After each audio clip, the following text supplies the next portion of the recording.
I am a digital researcher. I spend my days combing through old files, recovering data from forgotten devices, or even salvaging corrupted files. However, nothing prepared me for what I encountered that day. I had no idea that a simple curiosity would change everything in my life. It all started in a random cafe on an ordinary day. I was sipping my coffee, trying to organize my task list on my phone when something caught my attention. A flash drive. Simple, unmarked, and unidentifiable. It was abandoned on the table next to me, as if someone had forgotten it there. An impulse took over me, something I couldn't resist. I picked up the flash drive and plugged it into my laptop. Sometimes, I found interesting materials on such devices, who knows, maybe something useful or just curious. When the file window appeared, I found only one solitary file, named File 404. I paused for a moment, hesitating. There was something about that name that felt off, like a warning in disguise. It was strange, the kind of thing that makes you second-guess yourself before opening it. But, as always, curiosity won out. I double-clicked. The moment the file opened, a cold sensation ran through my body. What appeared on the screen wasn't text or anything easily decipherable. It was a distorted image, a mix of colors flickering and contorting into a pattern that made no sense. My body stiffened, a chill running up my spine. I stared at the screen, trying to understand what was happening, but nothing seemed normal. Just a series of pixels moving erratically. I quickly closed the window, trying to ignore the growing discomfort inside me. It's just a corrupted file, I told myself. But as I was closing the folder, something caught my attention. A sound. Soft, distant, almost inaudible. A sound that seemed to come from the computer itself. I looked at the screen again, but saw nothing out of the ordinary. It unsettled me even more. It wasn't just a file error, something was wrong with that flash drive. I glanced around, but no one else seemed to notice anything. My heart was pounding now, a growing sense of unease taking over. For a moment, I considered throwing the flash drive away, but the pull of curiosity was irresistible. I didn't know what I was looking for, but something told me that file had something to show me. Something I couldn't ignore. It was just a file. I knew that. But something deep inside me was beginning to tell me it might be something far more dangerous. I pushed that feeling aside. I closed the laptop and left the flash drive on the table. But the unease didn't go away. Something was wrong, and I knew that, somehow, I had just set something in motion that I couldn't stop. Night fell slowly, but the feeling of being watched only grew. I tried to focus on something else, but the image of the distorted file kept repeating in my mind, like an echo that wouldn't stop haunting me. Something was calling me back. I should ignore it. I knew I should. But, even then, a part of me knew that somewhere inside, a part of me was longing for more. A voice in my head whispered, "Open the file again." And I started wondering, if I didn't, what would happen then? I couldn't stop thinking about the file. It wasn't just a simple document, there was something about it that had a strange pull on me. I knew I should have let it go, but the images that flickered across my mind every time I closed my eyes made it impossible to forget. My curiosity, mixed with a sense of urgency, gnawed at me. I had to open it again. I had to know what was inside. Later that night, I found myself sitting in front of my laptop once more, the screen casting an eerie glow in the otherwise dark room. The flash drive was still plugged in, and I could feel the weight of it, as if it were waiting for me to return. I took a deep breath, my fingers hovering over the keyboard. I was hesitant at first, but the pull was undeniable. Slowly, I navigated to the file labeled File 404 and double-clicked. This time, the contents of the file were far worse than I had imagined. What appeared on the screen was not just a jumble of corrupted data or pixelated images, it was a series of disturbing, distorted images and short videos. Faces contorted in grotesque ways, eyes bulging out of their sockets, skin twisted in unnatural forms. The images flashed in quick succession, too fast for my brain to fully process them, but I could still feel the weight of each one, like they were burned into my retinas. I leaned in closer, feeling the hairs on the back of my neck stand up. The screen flickered, and a strange, unidentifiable sound filled the room. It wasn't like any noise I had ever heard before, distorted, echoing, as if it were coming from deep within the walls. I glanced over my shoulder, expecting to see something, anything, but the room was empty, dark. Despite the fear rising within me, I couldn't pull myself away. My eyes were glued to the screen. Each new image, each new clip seemed to draw me in further, pushing me toward the edge of something I couldn't yet understand. I was no longer sure if I was looking at something real or if the file itself was warping my perception. The boundaries between the digital world and reality were blurring. The shadows in the corners of the room seemed to grow longer, more defined. Were they moving? As I scrolled through more of the file, I started noticing something even more unsettling. In the corners of some of the images, I began to see flashes of something, someone. A figure, standing just out of view, always just beyond the reach of my focus. At first, it was so faint I thought I was imagining it. But as I looked closer, I could see the figure more clearly, a silhouette, a person, or something that resembled one, standing just beyond the frame. My pulse quickened, and a cold sweat began to form on my forehead. I felt an overwhelming urge to stop, to close the file and never look at it again. But the more I tried to resist, the more I was drawn to it. It was like the file itself had a magnetic pull, an irresistible force that kept me tethered to it, refusing to let me go. I told myself I could stop any time, that it was just a file, just images and videos, nothing real. But deep down, I knew I wasn't just looking at images, I was looking at something far darker, something that was trying to communicate with me. Then, just as I was about to click away, I saw it. One of the faces in the video turned, its eyes locking with mine through the screen. The figure that had been lingering in the background was now standing right in front of the image, staring directly at me. It wasn't a trick of the light or a glitch. This figure, whatever it was looking at me. I could feel it, its gaze was intense, cold, as if it was waiting for me to make a move, to react. Suddenly, my laptop screen went black. I froze. For a moment, I thought it was just another glitch. But the room around me was silent, unnaturally so. I sat there in the darkness, waiting for the screen to light up again, but it never did. I could hear my heartbeat in my ears, and my hands were shaking. The feeling of being watched, of being observed, was overwhelming. I stood up abruptly and unplugged the flash drive from my laptop. My fingers were trembling as I held it, but I didn't dare look at the screen again. The strange pull to open it had vanished, replaced by a primal sense of fear. I knew I had to get rid of it. But something told me I wouldn't be able to. I wasn't sure if it was my own mind playing tricks on me or if something more sinister had just begun. But deep down, I knew I had only scratched the surface. And I had no idea how far this rabbit hole went. I couldn't stop thinking about it. Even after I tried to move the flash drive to a drawer and lock it away, the images from the file kept haunting me. They lingered in my mind, flashing in front of my eyes at the most unexpected moments. Faces twisted in agony, distorted and deformed beyond recognition. The strange, cold figure that had stared at me, it wouldn't leave me.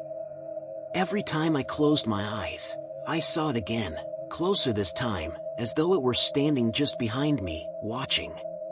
The nightmares began shortly after. The first one was a blur of motion, screams, shadows, and those eyes. Those eyes that burned into my memory like they were seared into my brain. I woke up in a cold sweat, heart racing, breathing erratic, as if I had been running from something in my sleep. Something had followed me from that screen into the real world. I tried to shake it off, telling myself it was just a nightmare, just my mind playing tricks on me. But deep down, I knew it wasn't just a dream. It was something more. Something that had come from that file. And it was starting to invade my waking life. It wasn't long before I started seeing things. Little glimpses of movement out of the corner of my eye. Shadows that weren't there before. At first, I thought it was just stress, too much time staring at screens, but then it happened more frequently. Late at night, when I was alone, I would feel like someone was standing behind me. I would turn around, only to find nothing there. The chill in the air, the sound of something moving just out of sight, it was all too real. The worst part? It wasn't just the shadows. It was the voices. Quiet whispers. So faint that I could barely hear them.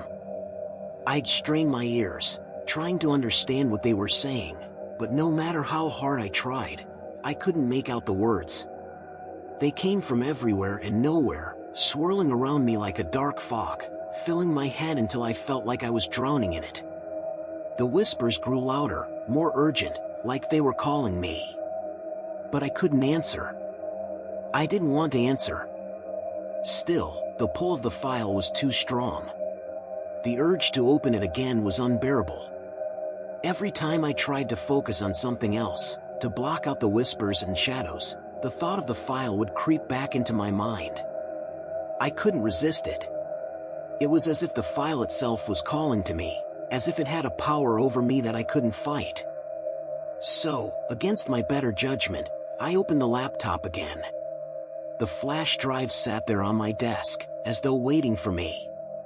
The screen flickered to life, and there it was, File 404. I hesitated, staring at it. I knew I shouldn't. I knew it was dangerous. But I clicked it again. This time, the file was different. It wasn't just images or videos. It was alive. The images began to shift, distort, and melt into something else entirely. Faces morphed into something more horrifying, becoming twisted versions of themselves. The figure from the shadows now loomed large in the background, standing at the edge of the images, always watching. It wasn't just watching from the screen anymore, it was watching from behind me, from the room itself. I could feel its eyes on me, cold and unblinking. I slammed the laptop shut, my heart pounding in my chest. This was no longer just about a file. It was about something that was no longer confined to the screen. Whatever I had opened, whatever I had unleashed, was now coming for me. The whispers grew louder, more distinct, and now, they were no longer just in my head. They were in the room with me. I could hear them clearly, their voices crawling beneath the surface of my thoughts. They were urging me to keep looking, to keep going deeper into the file, to unlock what was hidden within. I couldn't do it. I couldn't let myself be pulled any further into this madness. I grabbed the laptop, yanked out the flash drive, and shoved it into a drawer. But it wasn't enough. The shadows still lingered in the corners of my vision. The whispers still clawed at the edges of my sanity. I knew now that it was too late to turn back. It wasn't just the file anymore. It was something that had attached itself to me, something that wouldn't let go. Every time I closed my eyes, I saw it. Every time I tried to rest, it was there, waiting, watching, whispering. I was losing my grip on reality. The line between the digital world and the real world was blurring more and more with each passing minute. The file wasn't just a part of the digital realm anymore, it had become a part of me. And I couldn't escape it.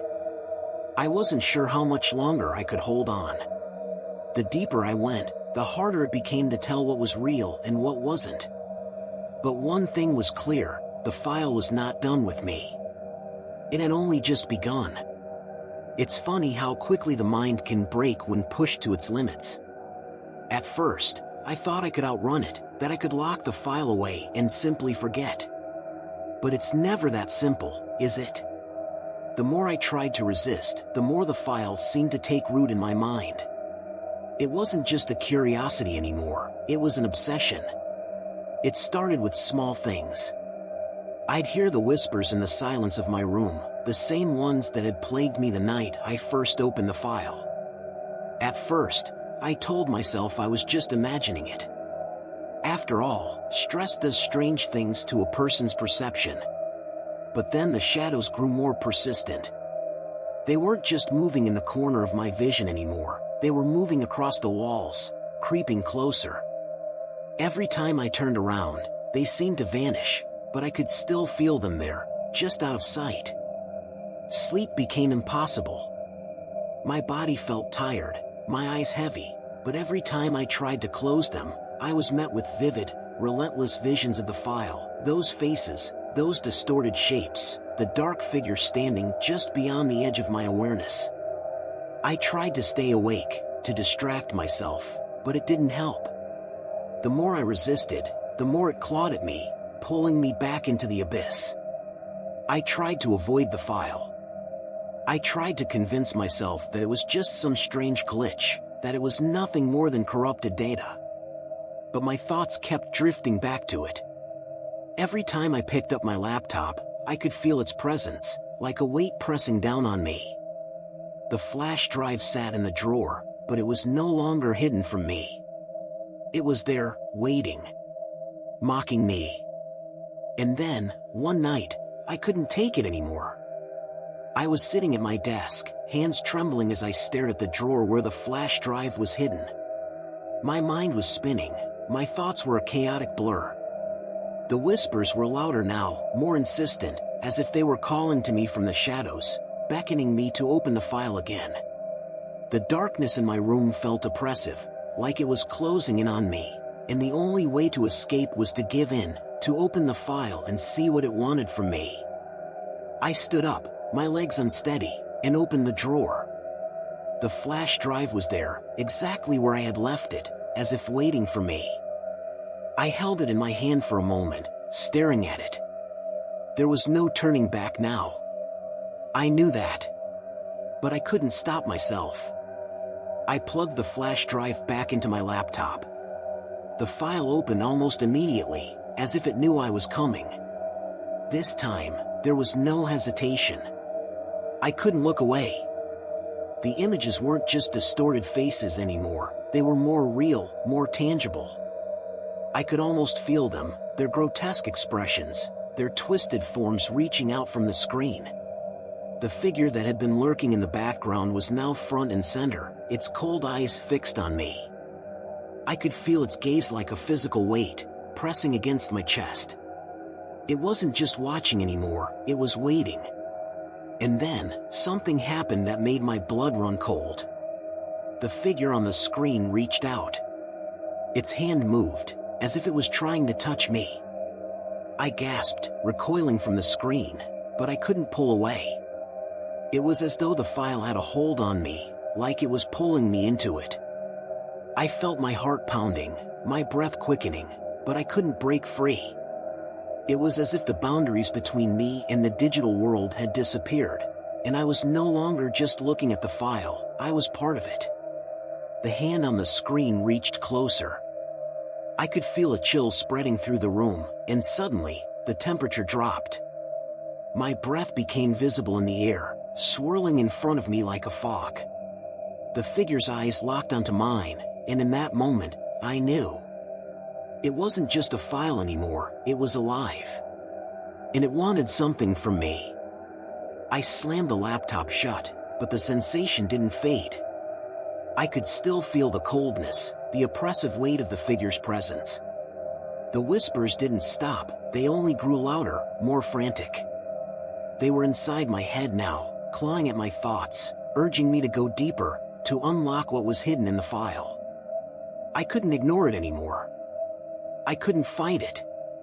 The file had taken over my mind, my reality, and there was no way out.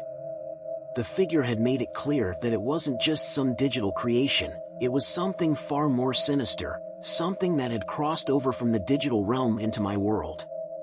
And it wasn't going to let me go. I knew one thing for certain now: I was in too deep. There was no escape. The days blurred into one another. Time became irrelevant. I no longer knew what was real and what wasn't. The shadows in my room grew longer with each passing night, stretching out like fingers trying to grab me. The whispers, once faint and distant, now felt like they were right beside me, filling the air with their chilling presence. I could hear them constantly, during the day, while I was working, and at night, when I was alone with my thoughts. They never stopped. The figure from the file no longer just haunted the screen, it haunted my life. I could feel its presence, like a cold, suffocating weight pressing on my chest. I could no longer sleep without seeing its face, its eyes, staring at me. Every time I closed my eyes, I saw it standing there, just beyond my sight, waiting for me to look directly at it. I tried to ignore it, to go on with my life as if nothing had changed, but it was impossible. It was always there. I couldn't tell anyone. Who would believe me? Who would understand? I had become a prisoner of my own mind, a captive to a file that seemed to have a life of its own. I tried to throw the flash drive away, to destroy it, but every time I tried, it always found its way back to me. The figure, the whispers, they followed me. No matter where I went, no matter how far I ran, they were always there, lurking just behind me, watching me. I thought of all the ways I could end this: cutting the power, throwing the laptop out of a window, deleting everything. But none of it worked. Every time I tried, the file would reappear. The file was the thing that haunted me. The more I tried to escape, the more it consumed me, until there was no longer a distinction between what was real and what was just a manifestation of my own fear. I couldn't tell the difference anymore. It was when I tried to sleep that I truly understood the horror of it all. I closed my eyes, exhausted but desperate to find peace, and immediately found myself in the darkness of my own mind. Only, this time, the whispers were louder. They surrounded me, filling my ears, my mind. I couldn't escape them. The room around me dissolved, and in its place was something else. Something dark, something unnatural. It was as if I was no longer in my room, but inside the file itself. I could see it, the figure standing there, just a few feet away, its face obscured by shadows.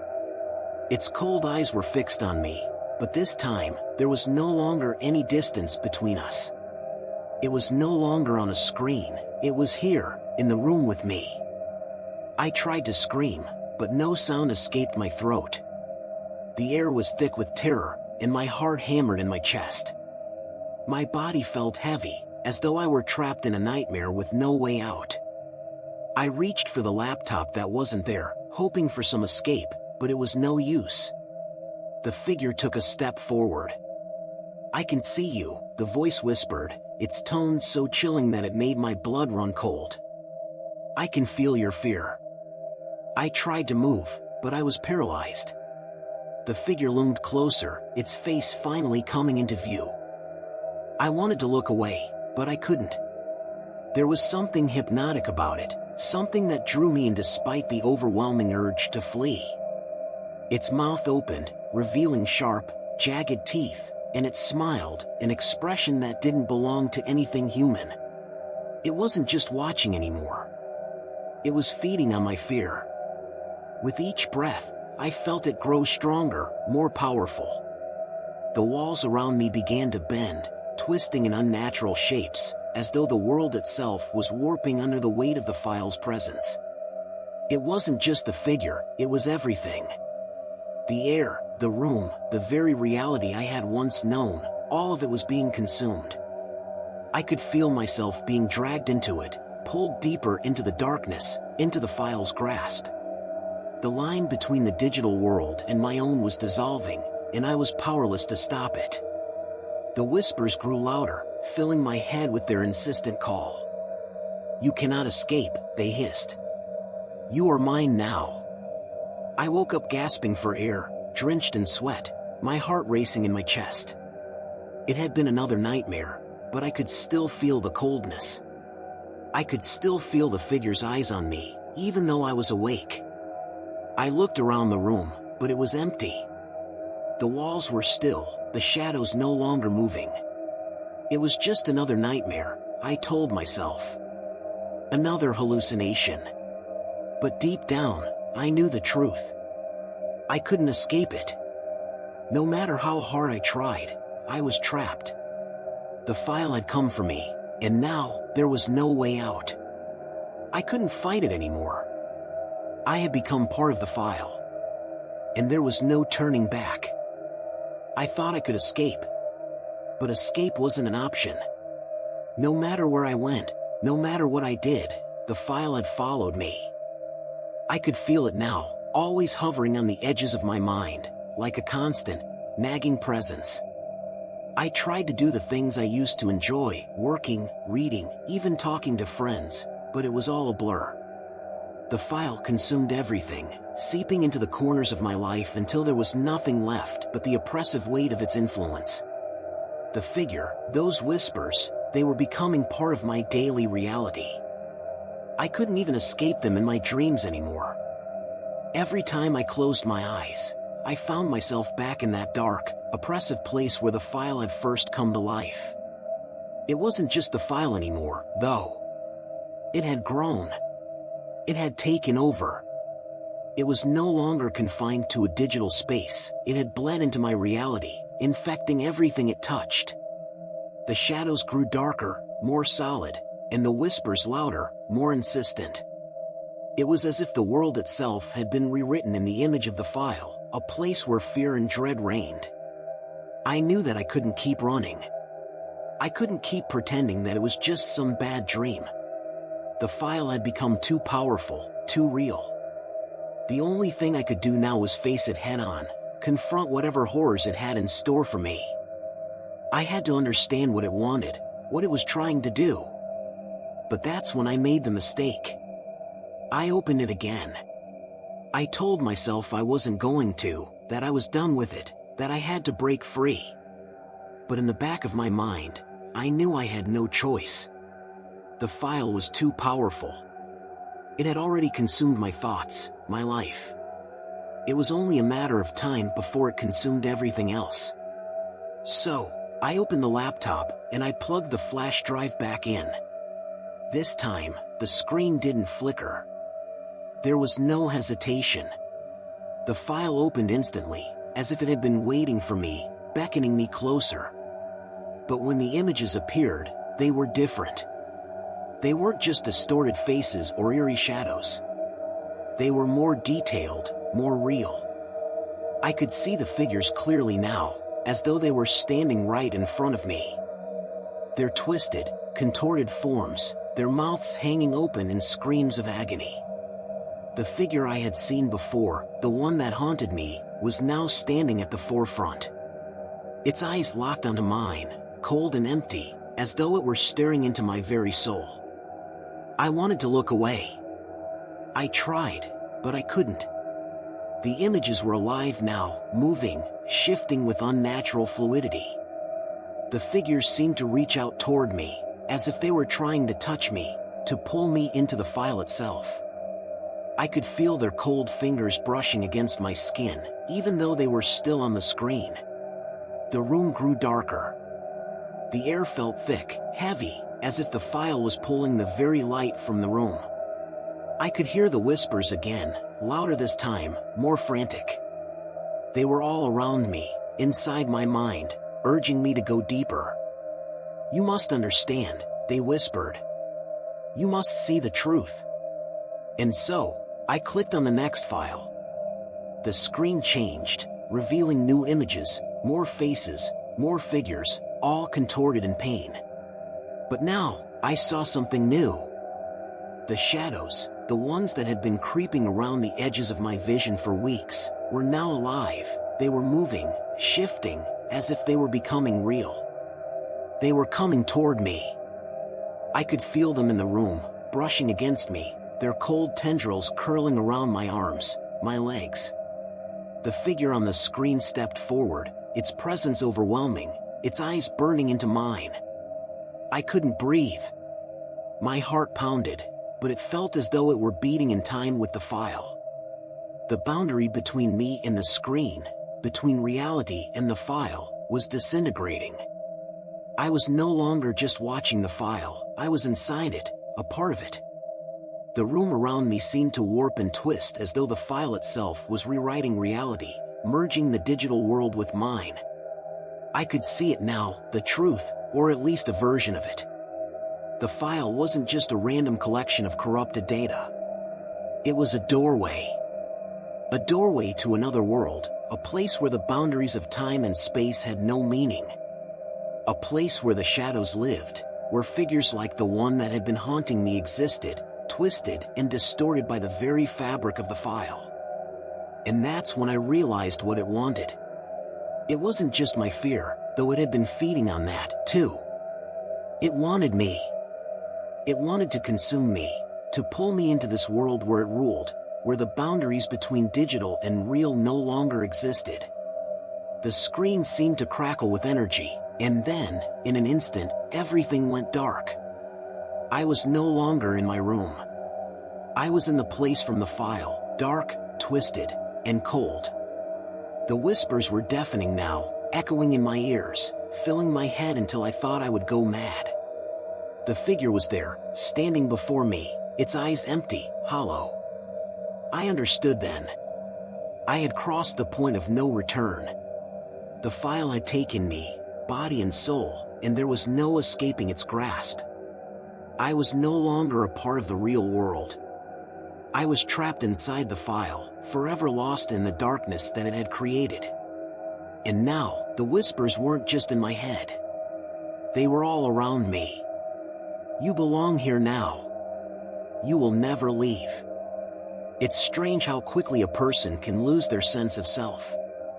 When you're surrounded by shadows, by whispers, by things that aren't supposed to be real, you begin to question your own existence. Am I even me anymore? Or have I become just another part of this twisted nightmare, this digital prison?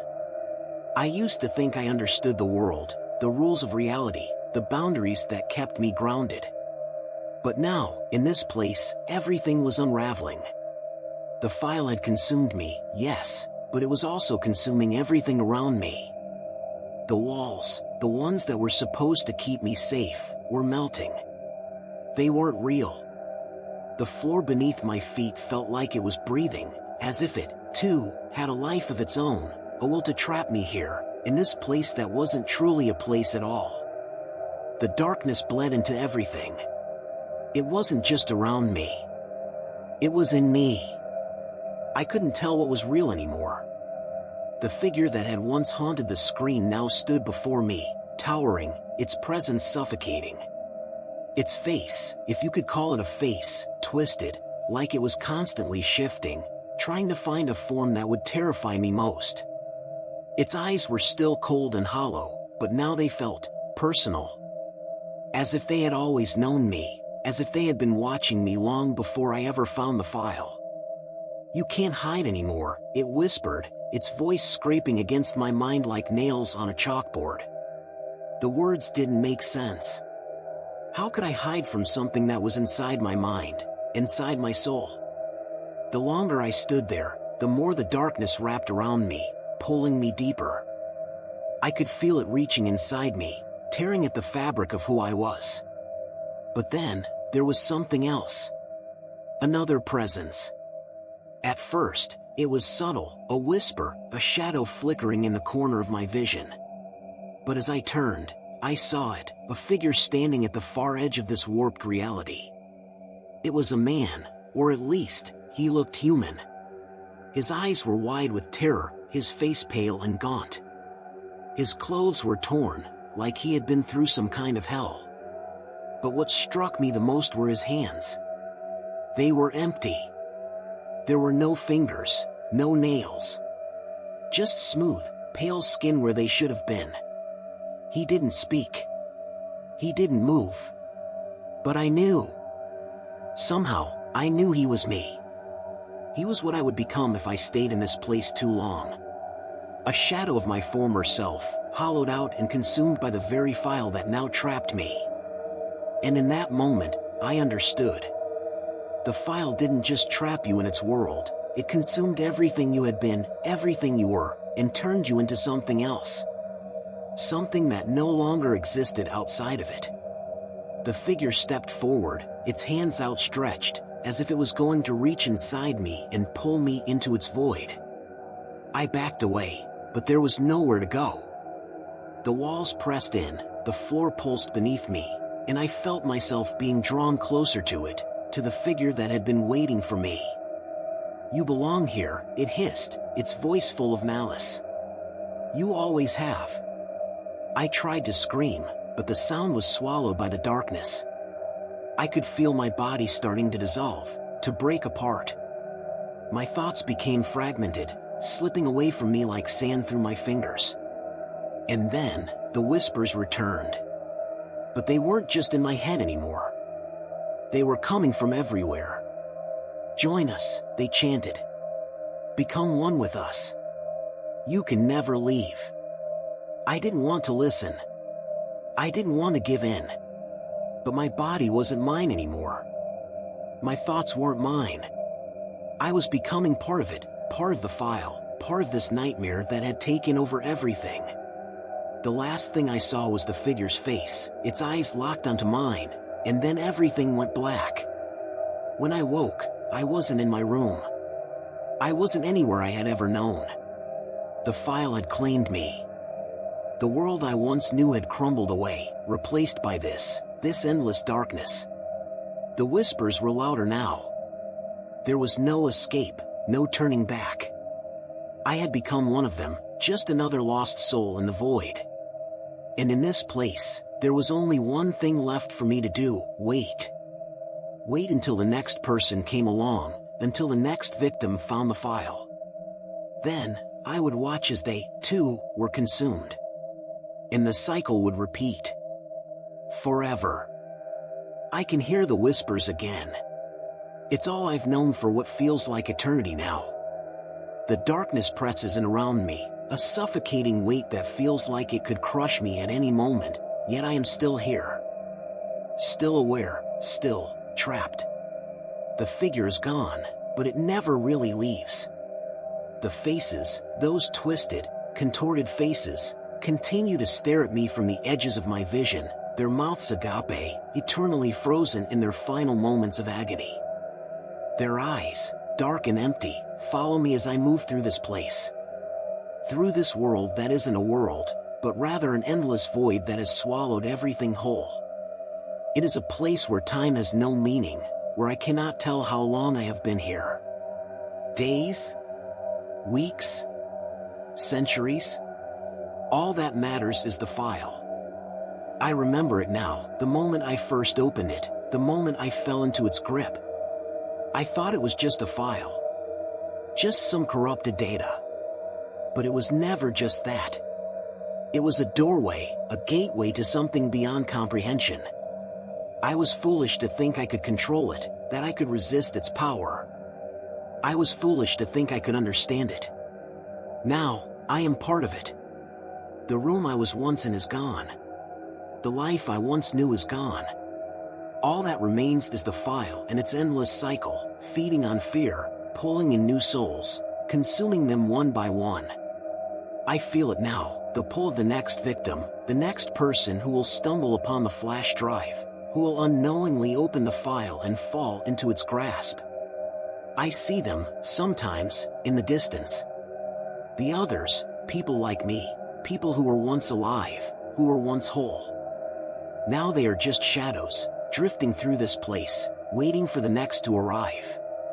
I hear their voices, faint and distant, lost in the whispers. They call out for help, for salvation, but there is no salvation here. There is no escape. I wonder if they ever knew the truth. If they ever realized that the file was not just some innocent piece of data, but something far darker, far older. I wonder if they, too, thought they could resist it, thought they could walk away. But they didn't. And neither did I. The flashes come in waves now, memories of the time before I was consumed by this place, before the file took me. I remember the first time I found it, how curious I was, how intrigued by the mystery. I remember the warnings, the doubts that crept into my mind, but I ignored them. I remember thinking, this is just a file. I can control it. I can look, and then I can leave. I was wrong. The file wasn't something you could look at and leave. It was something you were either drawn into, or you were destroyed by it. And now, I am here, trapped in this place, forever caught in the web it spun. And as I sit in the darkness, I wait. I wait for the next person to come along, for the next victim to find the file. Because I know what happens next. The cycle will repeat. And the file will live on, feeding, growing stronger, until there is no one left to hear its whispers. And then, maybe it will finally consume itself.